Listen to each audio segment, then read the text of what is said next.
নমস্কার, আপনারা দেখছেন দুর্নিবার বাংলা নিউজ। আমি আপনাদের সঙ্গে রয়েছি মৈত্রী পাল। আসছে বিশেষ খবরে আবার আসতে চলেছে সেই বিক্রম সোলাঙ্কি মিষ্টি মধুর প্রেম। আবার প্রেমের জোয়ারে ভাসতে চলেছে বাংলার দর্শককুল। উৎসুক হয়ে বসে আছে দর্শক। দেখে নিন বিস্তারিত খবর। প্রেম চিরন্তন, কিন্তু পরিবেশ পরিস্থিতি অনুযায়ী প্রেমের রূপ ও প্রকাশের পরিবর্তন হয়। বাংলা সিনেমার স্বর্ণযুগে আমরা দেখেছি উত্তম সুচিত্রা সেই চিরন্তন রোমান্টিক প্রেমের কাহিনী।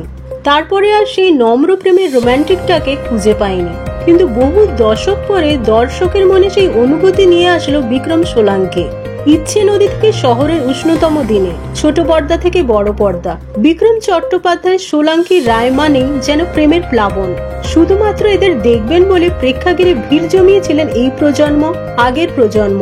আবারও সেই আকর্ষণ ফিরতে চলেছে। ফেরাচ্ছেন পরিচালক জয়দীপ বন্দ্যোপাধ্যায়। খবর, আবারও প্রেমের ছবিতেই নাকি ফিরছেন তারা।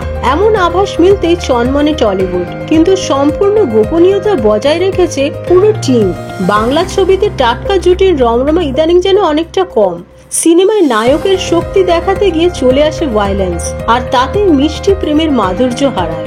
বিক্রম সোলাঙ্কি কিন্তু একদম ব্যতিক্রম।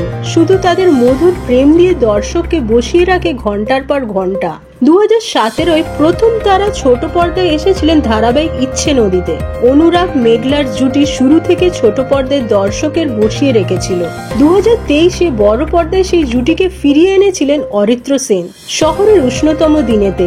এই প্রজন্মের গল্প ছড়িয়ে পড়েছিল শহর কলকাতা জুড়ে, আর ফলেই 8 থেকে 80 সামলেই গুণমুগ্ধ ওদের। এই মুহূর্তে নতুন ছবি নিয়ে সকলেই মুখ বন্ধ রেখেছে, তবুও জানা যাচ্ছে আপাতত এই ছবি নিয়ে কিছুই বলতে রাজি নন পরিচালক, অভিনেতা, অভিনেত্রী।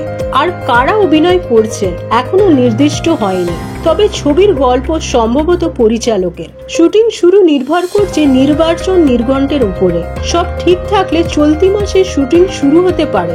এই ছবির শুটও হবে শহর জুড়ে। এই ছবি দিয়ে বড় পর্দায় পরিচালক হিসেবে আত্মপ্রকাশ করছেন জয়দীপ।